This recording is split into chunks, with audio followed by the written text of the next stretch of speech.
Hi everybody, Quinn Waddington here, Senior Investment Advisor and Branch Manager, Canaccord Genuity Wealth Management. Let's talk interest rates, inflation, and how those affect the market. Been having a lot of conversations lately about interest rates and inflation and how that's affecting the market. So I thought I'd share a few thoughts here. Now let's start with interest rates. Going back in history, if you were an adult in the 1980s, you remember 20% interest rates. So the current rates may still seem incredibly low. But back then, inflation was in double-digit territory, and those high interest rates were needed to combat that. Now, interest rates dropped quickly in the early 80s down to that 5-6% range, and you really sat in the 3 to 6% area until the recession in 2001. After that recession, interest rates rose a little bit, but then in 2009, another recession, and interest rates dropped down to zero. Now, they basically, from 2008 to 2015, interest rates stayed at zero. They began to rise a little bit from 2015 until, of course, COVID comes in 2020 and brings interest rates right back down again. So now we're starting to see those rates rise, and they're rising quickly. We had 0.25% to start. We've had 0.5% in Canada. US is likely following that next week. We'll probably get another 0.5%. That's what the expectation is next month. And then we'll see what happens going through the rest of the year. So rapid interest rate hikes, what does that mean for inflation? So we'll dive into the correlation between interest rates and inflation, but first let's just talk a little bit about inflation. I think everybody knows what it is, but if not, think about that chocolate bar when you were a kid after school. How much did it cost to buy one then? How much does it cost now? I bet it's a heck of a lot more. The most obvious short-term example is filling up your car with gas. How much was a tank of gas even just a year ago versus what it is now? Lots of reasons for inflation, but of course the COVID shutdown for 2 years, plenty of people stuck at home, nothing to do, having government subsidies helping in a lot of cases. So there was plenty of demand for products, but supply being shut down with all the restrictions, not much demand, and that sends prices up, causing inflation to rise. So that's kind of the broad theme. Lots of reasons, like I said. You can also go into now on the energy and commodity side, the invasion of the Ukraine, and you still have lockdowns for COVID from China, which of course is a big supplier of goods. So lots of issues there on the supply and the demand side that cause this inflation. So how do we get out of that inflation? That moves on to the next piece. So the main question, people come, how are raising interest rates going to solve raising inflation rates? If you step back and think about it, the best example to use is a person or a family with a mortgage.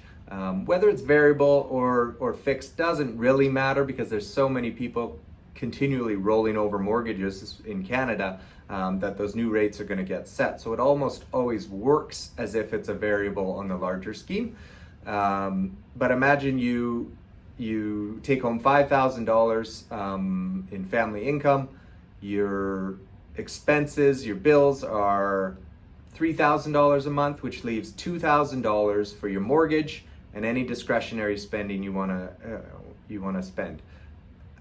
Imagine your mortgage cost $1,000 6 months ago at the low interest rates. And now those interest rates have risen, and now your mortgage is $1,500. So instead of having $1,000 of discretionary or fun spending money, you only have $500.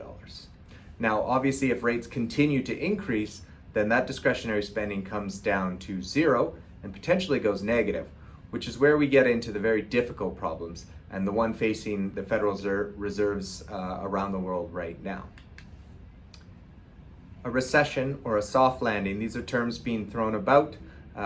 What we're talking about is basically this rock and a hard place situation that the Fed currently finds themselves in. They can raise interest rates, but if they raise them too much to combat that higher inflation, then they're going to send the economy into a recession, potentially a deep recession if it gets really bad, and that's obviously going to cause more problems than they're solving. So how do they get out of that is the question. The hope and what the markets are looking for is that these next couple rate hikes will show inflation numbers starting to drop a little bit, which will give the Fed the ability to either slow down or even stop rate hikes for a period of time, let the economy kind of sort itself out, and that would soften the landing, so to speak, of coming out of these rate hikes. So we'll see what happens, and that's exactly what the markets are looking for, some sort of guidance as to what the Fed is going to do, not next rate hike because that's already put in there, but what's going to happen in the fall and through the rest of 2022. So it'll be volatile for the next 3 months as we kind of figure that out and go through these rate hikes and see what the Fed has to say. So be forewarned on that, but there could be upside towards the end of the year. Again, we'll be watching closely with the Fed. So I want to leave you with a final note, because I generally don't talk about 3 to 6 month windows, and that's exactly what we're looking at going forward here as we watch the Fed over the next 3 to 6 months and what their decisions are going to be. And that's because we develop long-term plans for clients. So if you've created a 20, 30, 40, 50-year plan, then a 3 to 6 month window on what inflation is like, what interest rates are like, and what the returns on a portfolio is really doesn't make much difference in the grand scheme of things. So you shouldn't be worried about it if you have a plan in place. Now, of course, we create those plans with very conservative annual return numbers, also conservative as in higher than normal inflation numbers, so that we make sure you have enough money to meet your objectives through life.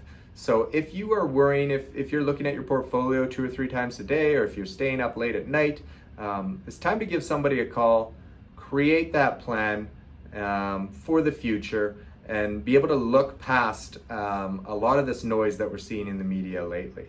If you have any questions, I'm always happy to chat about this type of stuff.